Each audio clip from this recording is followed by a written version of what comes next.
In tonight's news edition, the government and the lower house say they will fully cooperate to address challenges.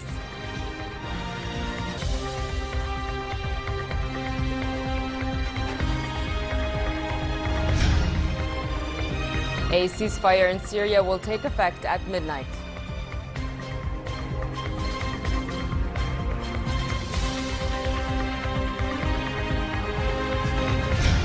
And the Palestinian president says he is convinced peace with Israel is achievable, providing the Israeli government agrees to cease all settlement activities.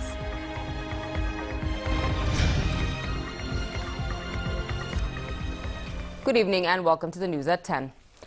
Under the directives of His Majesty the King, the Supreme Commander of the Jordan Armed Forces Arab Army, Chairman of the Joint Chiefs of Staff, Lieutenant General Mahmoud Freyhat, ordered an allowance of 10 to 50 dinars to be dispersed to all the armed forces employees, including civil servicemen. The allowance, which will be effective as of January the 1st, 2017, aims to improve the living conditions of Army personnel and comes in recognition of their efforts to defend the country, its security and stability. Lower House Speaker Atif Tarawna stressed the importance of a participatory approach with the government. Tarawna also stressed the need for cooperation between the legislature and executive authorities. The Speaker made the remarks as he met along with members of the Parliament Permanent Bureau, heads of committees and parliamentary blocs, with Prime Minister Hani Mulqi. Mulqi said his government is committed to cooperating with the lower house in order to address all challenges facing the kingdom.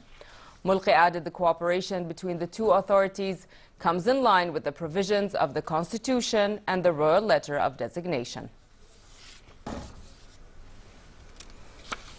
The government strongly condemned Israel for allowing settlers to enter the courtyards of Al-Aqsa Mosque Haram al-Sharif in occupied East Jerusalem.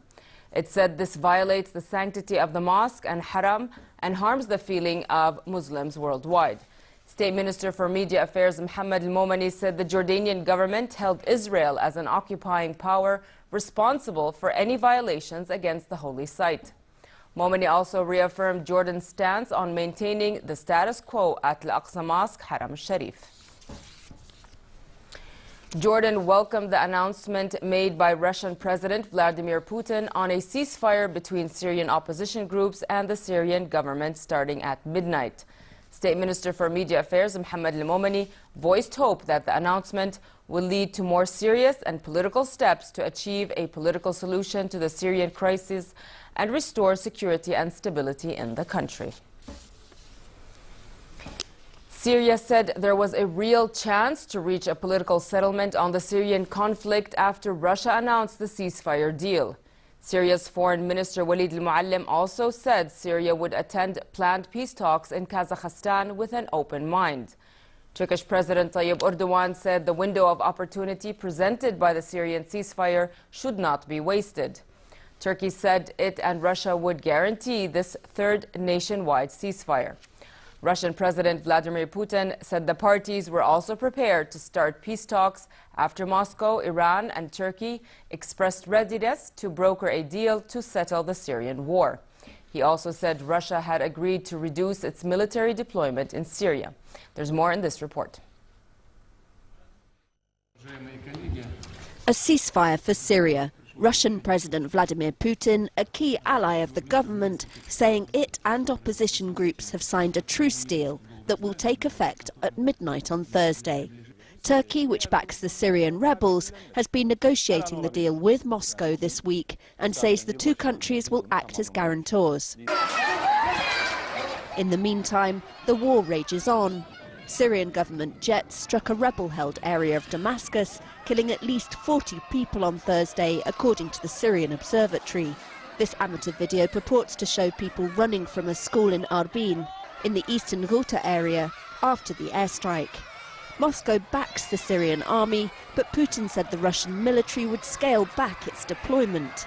He said 3 documents were signed earlier on Thursday: a ceasefire, measures to monitor it, and a statement of readiness to start peace talks to settle the crisis. Those talks will take place in Astana, the capital of Kazakhstan, Russia says. In a sign of how hard it will be to stop the war in Syria, some hardline groups were left out of the deal. Islamic State, the group once known as the Nusra Front, and all of their allies. Iraqi security forces began the second phase of their offensive against Daesh in Mosul. They pushed from 3 directions into eastern districts where the battle has been deadlocked for nearly a month. A U.S.-led coalition backing the Iraqis said the operation had opened 2 new fronts inside Mosul and limited Daesh's ability to raise fighter numbers, move them, or supply them. Here's more. Islamic State militants on the attack in Mosul. This footage, said to be shot Wednesday, purports to show them in battle in the east of the Iraqi city. Government forces now pushing into those eastern districts as part of the second phase of their campaign against the jihadists. The offensive began 9 weeks ago. Since then, counter-terrorism forces have retaken a quarter of the city. But their advance has been slow, and troops on the Eastern Front have made little progress. Mosul is the militants' last major stronghold in Iraq. 100,000 Iraqi troops, Kurdish security forces and Shiite militiamen are all involved in the operation. The coalition bombed the last remaining bridge connecting the eastern and western parts of Mosul on Monday, determined to make it more difficult for IS to redeploy and resupply its fighters. The United Nations is concerned destroying bridges could prevent civilians being evacuated. Up to 1.5 million are thought to still be in the city. Iraq's Prime Minister had pledged to retake Mosul by the end of the year. This week, he said it would take another 3 months to rout Islamic State in Iraq. Palestinian President Mahmoud Abbas said he was convinced peace with Israel was achievable. This came as he responded to U.S. Secretary of State John Kerry's Middle East speech in Washington yesterday. But Abbas continued to demand that Israel halt settlement building before talks restarted. Palestinian chief negotiator Saeb Ariqat read out a statement saying Abbas had reiterated his full commitment to a just peace as a strategic option. President Mahmoud Abbas followed with great interest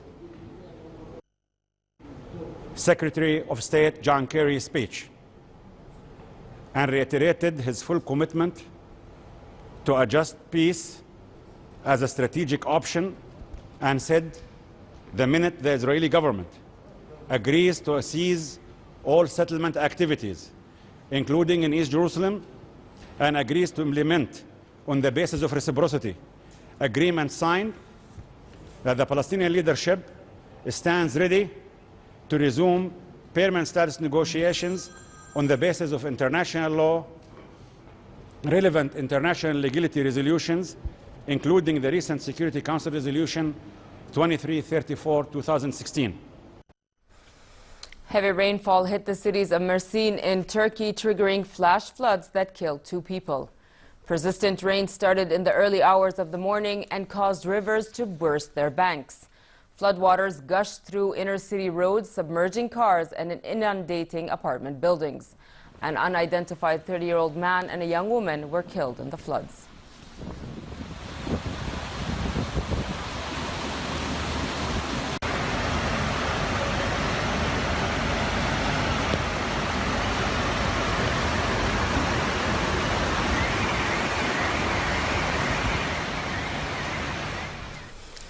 A rainy day in New York could not dampen the festivities at the traditional Times Square confetti test.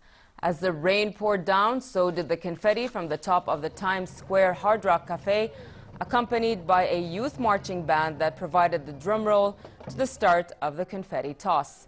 Mixed into the New Year's Eve confetti will be thousands of pieces of paper with people's New Year's wishes written on them.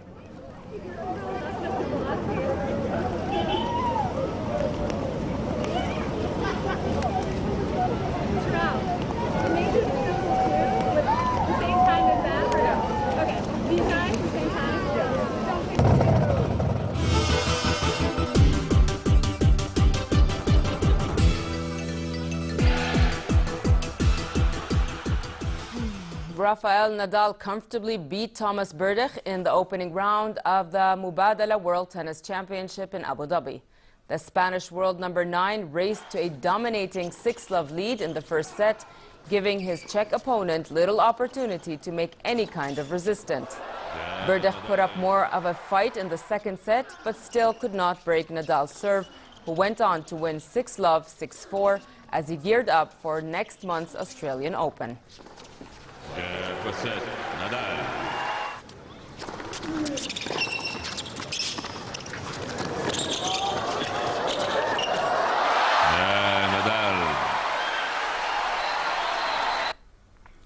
The crew of the New Zealand boat Giacomo were presented with the Tattersall's Cup awarded to the overall winner of the Sydney Harbour Yacht Race on handicap. The Volvo 70 boat, with a family affair skippered by Kiwi owner Jim Delegate, making it the first time that the race has been won by a non-Australian yacht since 2007. Giacomo's overall victory was gifted to them by rapidly changing weather conditions during a period of consistent wind that took them effortlessly up the river to the finish line.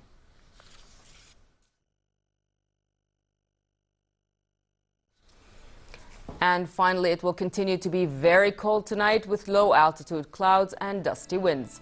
Frost formation is likely in the hilly areas, eastern plains and northern valley.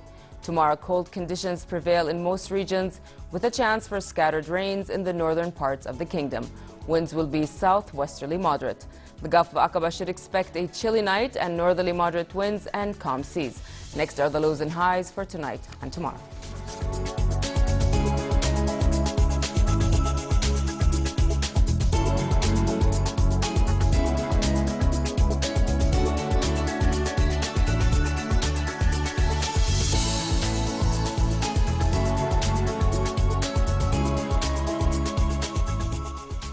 To end the news, here's a reminder of our top stories.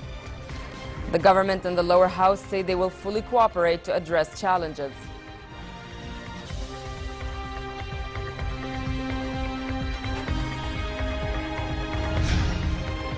A ceasefire in Syria will take effect at midnight.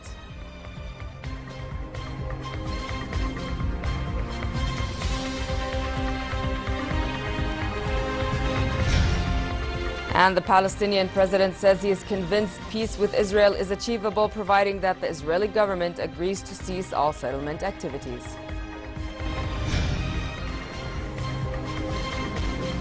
With that, we come to the end of tonight's news. I'm Nancy Khair. Thank you for watching. Have a good night.